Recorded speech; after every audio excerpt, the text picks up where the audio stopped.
আরজিকর কাণ্ডের অভিযুক্ত civic ভলেন্টিয়ারের narco পরীক্ষায় সিবিআই আর্জি খারিজ করে দিল আদালত।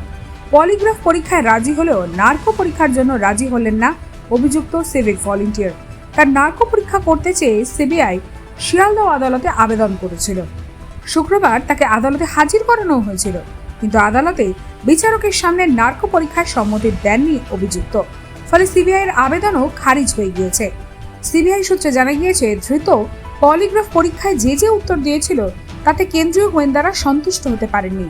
সেই কারণেই এবার তারা নার্কো পরীক্ষার কথা ভেবেছিলেন। পলিগ্রাফ কিংবা নার্কো উভয় ক্ষেত্রেই অভিযুক্তের সম্মতির প্রয়োজন হয়। এক্ষেত্রে তা না মেলায় কেন্দ্রীয় সংস্থার আবেদন খারিজ হয়ে যায়। আরজিকর কাণ্ডে এখনো পর্যন্ত একজনকেই গ্রেফতার করা হয়েছে। প্রেসিডেন্সি সংশোধনাগারই এখন সঞ্জয়ের আপাতত ঠিকানা। ব্যুরো রিপোর্ট, লটারি সংবাদ।